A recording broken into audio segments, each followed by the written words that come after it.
अब्दुल कलाम जी को एक open letter लिखा है। लेटर कुछ कहता है कि प्रिय कलाम साहब, आपके जाने का दुख बहुत है मुझे, लेकिन गुस्सा भी बहुत आ रहा है। आप ये क्या सिखाकर चले गए? आपने जीवन में सिर्फ 2 छुट्टियां ली। आप तो प्रेसिडेंट ऑफ इंडिया थे, आराम कर सकते थे, फिर एक काम की रट क्यों लगाए रहे? सबसे पहली बात, आप नेता ही क्यों बने? क्या कोई नेता पढ़ा लिखा होता है? अगर आप प्रेसिडेंट ही बने तो ये रूल क्यों नहीं बना दिया कि अब से कोई अंगूठा छाप नेता नहीं बन सकेगा? जिस दिन नेता संसद में लड़ेंगे उनकी सैलरी काटी जाएगी और लेट आने वाले अफसरों की क्लास लगेगी। मुझे आपसे नाराजगी इस बात को लेकर भी है कि आपने देश को मिसाइल ही क्यों दी? ना हमारे पास आधुनिक हथियार होते और ना ही पड़ोसी देश हमसे जलते। आप एक बैग लेकर राष्ट्रपति भवन में पहुंचे थे और कार्यकाल खत्म होने के बाद एक बैग लेकर निकल गए, जबकि आपसे बाद वाले ट्रकों में सामान भरकर निकले थे। एमपी में तो चपरासी के घर से करोड़ों रुपए निकल रहे हैं और आप सिर्फ एक बैग लेकर निकले। ये क्या सिखा गए आप आने वाली पीढ़ी को? सादगी और शालीनता से किसका पेट भरा है साहब?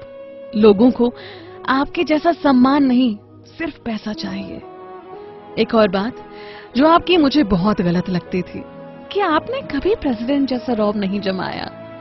यहाँ पार्षद बनते ही नेता ऐसे मदमस्त हाथी की तरह चलता है कि उसे आसपास वाले दिखाई नहीं देते, लेकिन आपके लिए कोई ऊंची कुर्सी ही लगा दे तो आप नाराज हो जाते थे।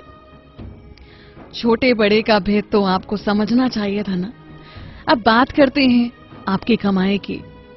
जितना मुझे पता है, देश के राष्ट्रपति को लाख रुपए से ज्यादा की सैलरी हर महीने मिलती है और सुविधाएं अलग से। सरकार पैसे देती है खुद पर खर्च करने के लिए, ऐशो आराम और मौज मस्ती के लिए, लेकिन आपने सारी सैलरी एनजीओ को दान दे दी। यहां तक जब आपके घर वाले दिल्ली घूमने आए तो उन पर हुआ खर्च भी आपने अपनी सैलरी से ही दिया। एक बार हुक्म तो देते, सब कुछ फ्री में हो जाता। आज का नौजवान वैसे ही पॉलिटिक्स में नहीं आता और अगर आप जैसे 2-3 प्रेसिडेंट और आ गए तो नौजवानों का नेतागिरी से विश्वास ही उठ जाएगा। मैंने ये भी सुना है कि आप सफलता का सारा श्रेय अपनी टीम या जूनियर्स को देते थे। अच्छा हुआ प्राइवेट कंपनी में नौकरी नहीं की, नहीं तो जल्दी निकाल दिए जाते और सब आप पर हंसते जैसे आपने कोई बड़ा गुनाह कर दिया हो। शिकायतों की ये लिस्ट बहुत लंबी है कलाम साहब। हमें पता है आप लौट कर आओगे, लेकिन अगली बार प्लीज मेरी शिकायतों की लिस्ट याद रखना। या तो हमें अच्छाई ना सिखाना, और अगर सिखाओ